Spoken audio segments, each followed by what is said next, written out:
नमस्कार, मैं हूं आपके साथ मयंक। आज 22 तारीख है और जंग का 23वां दिन और सारे अपडेट लेके लेटेस्ट अपडेट लेके मैं आपके सामने हूं। देखिए, जो खबरें आ रही हैं इजराइल से, ईरान ने इजराइल पर अब तक का सबसे भयानक हमला किया है। इस वक्त की सबसे बड़ी खबर आ रही है इजराइल से, जहां पर ईरान ने इजराइल के डिमोना में 7 मिसाइलें दागी हैं। डिमोना वो जगह है जहां पर इजराइल का न्यूक्लियर सेंटर है। बिल्कुल ठीक सुना आपने, डिमोना वो जगह है जहां पर इजराइल का शिमोन पेरेज न्यूक्लियर सेंटर है। और बताया जा रहा है, जो तस्वीरें सामने हैं, कि ईरान ने 7 मिसाइलें दागी एक के बाद एक डिमोना में, जिससे वहां बड़ी तबाही की खबरें आ रही हैं। बताया जा रहा है कि वहां सैकड़ों लोग घायल हैं और कई लोगों की मौत की भी खबरें हैं। देखिए, एक के बाद एक कुछ घंटे के अंदर ही 7 बार हमले हुए हैं डिमोना में। और अभी देखिए, जो सबसे बड़ा सवाल यह है कि क्या इस न्यूक्लियर सेंटर के ऊपर भी मिसाइल गिरी है? क्या इजराइल का यह न्यूक्लियर सेंटर तबाह हुआ है या उसके कुछ हिस्से को क्षति पहुंची है? इसके बारे में अभी कोई पुख्ता जानकारी सामने नहीं आई है, किसी तरह का क्लेम सामने नहीं आया है। लेकिन एक बात साफ है, अगर इजराइल के इस न्यूक्लियर सेंटर पर खुर्रम शहर 4 जैसी मिसाइल गिर जाती है तो पूरे इजराइल को तबाह होने से कोई नहीं बचा सकता। इतना भयंकर रेडिएशन होगा कि शायद इजराइल का नामो निशान मिट जाए।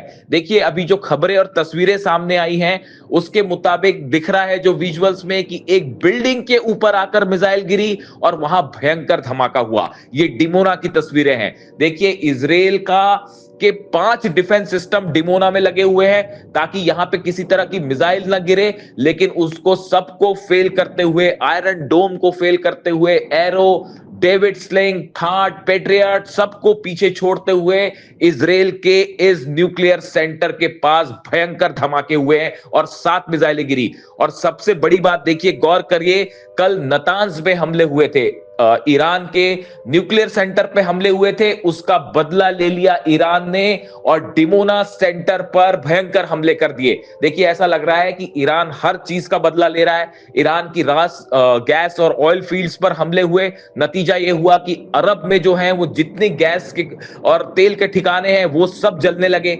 ईरान के बेसिस पर हमले हुए, एयर बेसिस पर हमले हुए, उसका नतीजा यह था कि डिएगो गार्सिया पर उसने 2 बड़ी मिसाइल्स अपनी दाग दी। और अब जिस तरह से नतांज पर कल हमले हुए थे और रात होते होते उसका भी बदला ईरान ने लिया और डिमोना रिसर्च सेंटर के ऊपर हमले कर दिए गए।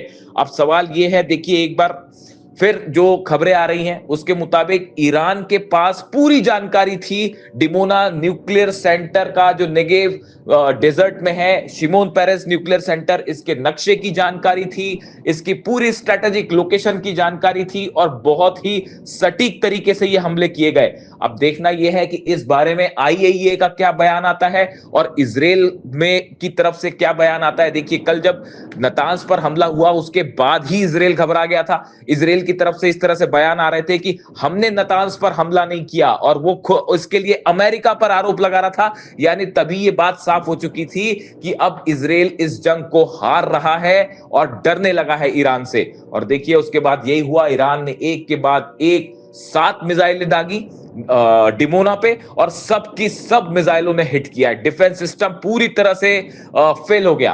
अब अगर यहां से किसी तरह का रेडिएशन हुआ है या इस तरह की खबरें आती हैं कि रिसर्च सेंटर के ऊपर मिसाइल गिरी है, तो इजराइल में भयंकर रेडिएशन हो सकता है और बहुत बड़ी कैजुअलिटी भी हो सकती है। देखिए, पहले भी हमले होते रहे, आप तस्वीरें देख रहे होंगे, लेकिन पिछले 24 घंटे के अंदर यानी 21 तारीख से 22 तारीख के बीच आज सुबह तक जो हमले ईरान ने किए हैं और जो तस्वीरें सामने आई हैं, इससे बड़ा हमला इतिहास में इजराइल पर कभी नहीं हुआ है। और जो तबाही मची है, आप एक बार लिस्ट गिनिए कि क्या क्या चीज़ें इजराइल में तबाह हुई हैं। और जो खबरें हमारे पास आ रही हैं अलग अलग सोर्सेस से, बेहद हैरान करने वाली, इजराइल के 2 पोर्ट जहां जहाज खड़े होते हैं वो पूरी तरह से तबाह कर दिए गए। उनके ऊपर खुर्रमशहर 4 मिसाइल ने सीधा हिट किया है। इसके अलावा इन पोर्ट्स पर जो नेविगेशन सेंटर्स होते हैं या इंजीनियरिंग सेंटर्स आप कह लीजिए, जहां से पूरा तकनीकी काम होता है, वो पूरी तरह से तबाह हो चुका है। हाइफा एक बार फिर, हाइफा का तो यह हाल हो गया है कि वहां पर हर दिन मिसाइल्स गिर रही हैं, हर दिन ड्रोन से हमले हो रहे हैं। आग लगती है, वो आग बुझाने की कोशिश चल रही होती है, इसके पहले दूसरा हमला हो जाता है, फिर उसको बुझाने की कोशिश होती है, फिर तीसरा हमला हो जाता है। हाइफा पर लगातार तीसरे दिन जो है वो ड्रोन अटैक्स और मिसाइल अटैक्स हुए हैं। इसके अलावा जो सबसे बड़ी खबर है, बताया यह जा रहा है कि बेन गुरियन एयरपोर्ट पर और नेवातिम बेस पर जो ईरान ने मिसाइल हमले किए हैं, उसमें ऐसा दावा हो रहा है कि 20 इजराइल के प्लेन जलकर खाक हो गए। देखिए, ये बहुत ही बड़ा दावा है और बहुत ही बड़ी खबर है। अगर ये खबर सच साबित होती है तो इससे बड़ा झटका इजराइल के लिए नहीं हो सकता। देखिए, पहले इस तरह की खबरें आई कि ईरान की तरफ से दावे हुए कि हमने कई अमेरिकी जेट गिरा दिए हैं। पहले अमेरिका ने उसको स्वीकार नहीं किया, लेकिन अब ये फैक्ट सामने आ चुका है कि 16 अमेरिकी जेट्स गिराए जा चुके हैं। इसी तरह से अब ये खबरें सामने आने लगी हैं कि जिस तरह के हमले हुए बेन गुरियन पोर्ट पर, उसमें पहले खबरें आई कि 3 जो है वो प्लेन जल के खाक हो गए। उनकी तो तस्वीरें भी सामने आ गई। लेकिन पिछले 24 घंटे के अंदर जो अटैक हुए हैं नेवातिम बेस पर और इसके अलावा बेन गुरियन पर, अलग अलग जगह जो हमले हुए हैं, वहां पर जहां से F-16 और F-35 जेट्स टेक ऑफ करते थे, उन जगहों पर चुन चुन के अब हमले हो रहे हैं। और बताया जा रहा है इजराइल के 20 जेट्स जो हैं, अलग अलग तरह के जेट्स जो हैं, उनमें आग लगने की खबर है। अगर ये दावा सच साबित होता है, ये इतिहास में इजराइल पर सबसे बड़ा हमला साबित होगा और सबसे बड़ा नुकसान। इसके अलावा आप देखिए, ट्रेन स्टेशंस जो हैं उन पर हमले हुए हैं। आपने देखा किस तरह से पहले ट्रेन स्टेशंस पर हमले हुए थे। उसके अलावा इजराइल के जो कम्युनिकेशन टावर्स हैं, जिनके जरिए कम्युनिकेशंस होते हैं, सेल फोन्स के या बाकी कम्युनिकेशन होते हैं, उन टावर्स को निशाना बनाया जा रहा है। और कई टावर्स ऐसे हैं जिन पर सीधे मिसाइल्स गिरे।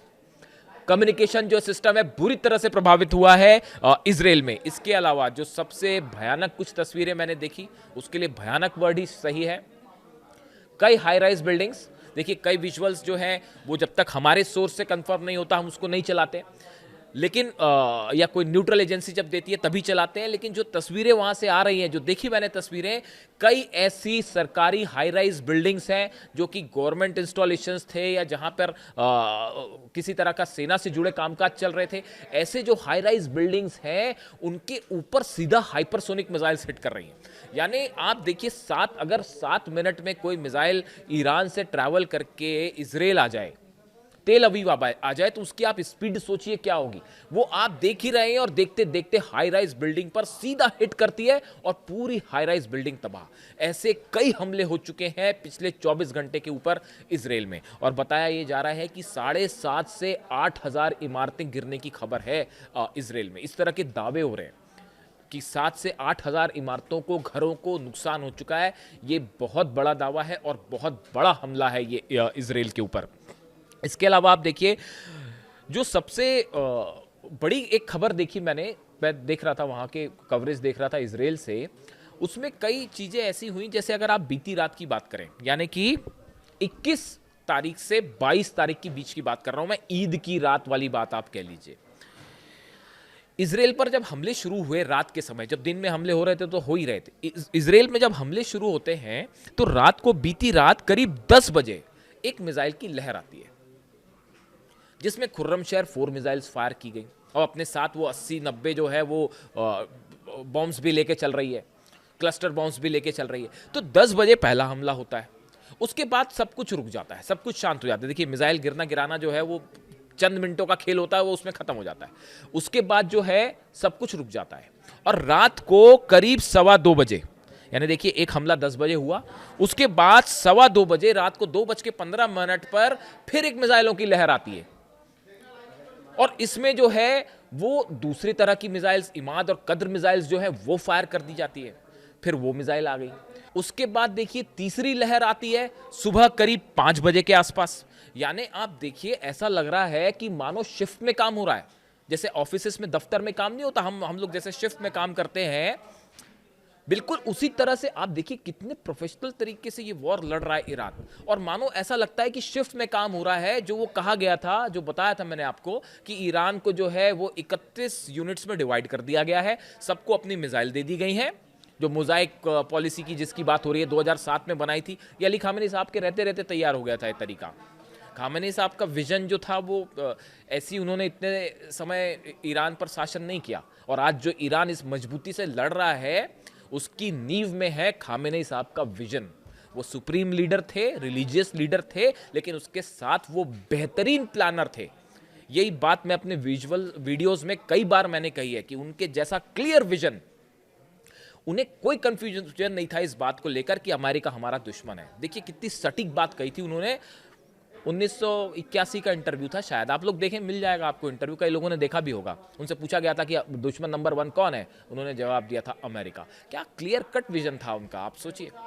और उसी के हिसाब से उन्होंने तैयारी कर रखी। वो जानते थे कि ईरान पर हमला करेगा अमेरिका, और किस बारीक प्लानिंग के साथ हर चीज। देखिए आज इतने सारे लीडर्स मारे जाएं, अगर उसके बावजूद ईरान भारी पड़ रहा है अमेरिका पे और इसराइल पर, इससे बड़ा मतलब ये तो कुछ नहीं हो सकता, इससे बड़ा अचीवमेंट और कोई नहीं हो सकता। अब आप देखिए शिफ्ट में ऐसा लगता है कि प्लानिंग से हमले हो रहे हैं, और वो भी अलग अलग मिसाइल से। ये बिल्कुल वही तरीका है कि कमांडर्स को अलग अलग मिसाइल्स दे दी गई हैं, ड्रोन्स दे दिए गए हैं, और आप हमला करिए। और वो टाइम भी उनका तय है कि एक यूनिट 10 बजे हमला करेगी, दूसरी यूनिट जो है 2:15 बजे हमला करेगी, तीसरी यूनिट सुबह 5 बजे हमला करेगी, फिर उसके बाद दिन में अलग यूनिट हमला करेगी। शिफ्ट में हमला हो रहा है। अब इसराइल रोके इन हमलों को तो कैसे रोके, कोई चांस ही नहीं है। और वो जो जितने डिफेंस सिस्टम थे उनका तो डब्बा गोल हो गया, आयरन डोम का तो वाकई डब्बा गोल हो गया है।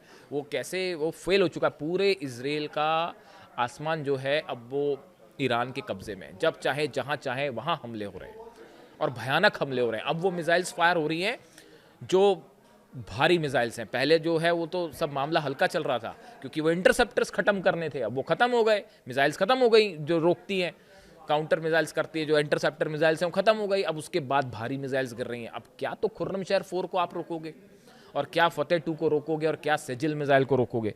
अब इसका नतीजा ये है कि पूरे इसराइल में आप देखिए कि सड़कों पर मिसाइल्स गिर रही हैं, हाईवेज जो हैं उन पर मिसाइल गिर रही हैं, वो अलग अलग जगह पर ट्रैफिक रोक दिया गया है।